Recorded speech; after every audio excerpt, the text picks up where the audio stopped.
రాజా సింగ్ ఇక్కడ తగ్గడు ఎక్కడ అంటున్నారు గోషామహల్ ఎమ్మెల్యే. శాసనసభ సభ్యత్వానికి రాజీనామా చేసే ప్రసక్తే లేదంటున్నారు రాజా సింగ్. ఏం చేస్తారో చేసుకోండి అన్నారు. మరోవైపు బీజేపీ అధిష్టానం పిలిస్తే వెళ్లి కలుస్తానంటున్నారు. తనకు బీజేపీ తప్ప ఇంకో ఆప్షన్ లేదంటున్నారు ఆయన.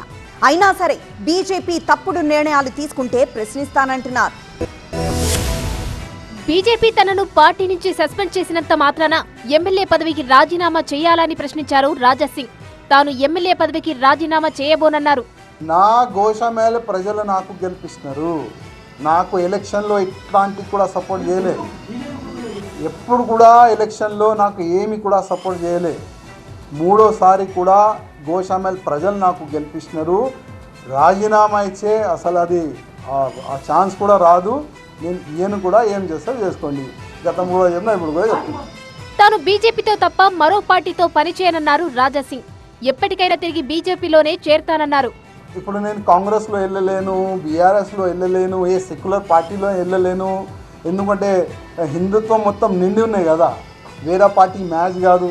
అందుకోసం నేను వెయిటింగ్. కానీ వెళ్ళే ముందు నేను ఇక్కడ చేస్తున్న అన్యాయం గురించి కేంద్రం అధికారులకి, మా అధికారులకి చెప్తాను. బీజేపీ కొత్త స్టేట్ కమిటీతో పెద్దగా ప్రయోజనం ఉండదన్నారు రాజా సింగ్. రామచంద్రరావు రబ్బర్ స్టాంపుగా మారారని విమర్శించారు. అసలు ఇది రామచంద్రరావు గారు వేసిన కమిటీయా లేక మా కిషన్ రెడ్డి గారు ఆదేశం పైన కమిటీ వేసినారా? అసలు ఈ కమిటీతోని మీరు బీజేపీ గవర్నమెంట్ తెలంగాణలో తీసుకొని వస్తారా? కొద్దిగా చెప్పండి. ఒకవేళ నెక్స్ట్ ఎన్నికల్లో ఇదే కమిటీతోని మీరు తెలంగాణలో బీజేపీ గవర్నమెంట్ తెచ్చుకున్నారంటే నేను రాజకీయ సన్యాసం తీసుకుంటాను. రాష్ట్ర కమిటీపై బీజేపీ నేతలపై రాజా సింగ్ చేసిన వ్యాఖ్యలను తప్పుపట్టారు కమలనాథులు. మీ రాజీనామాను తీసుకొని దాన్ని అమలు చేసింది. ఒక్కసారి, 2 సార్లు, 3 సార్లు ఈ విధంగా పార్టీకి నష్టపరిచినట్టయితే రాజా సింగ్ భయ్యా భారతీయ జనతా పార్టీ గురించి అవాకులు చవాకులు పీల్చిన రాబో రోజులలో దీని పరిణామం వేరే విధంగా ఉంటది.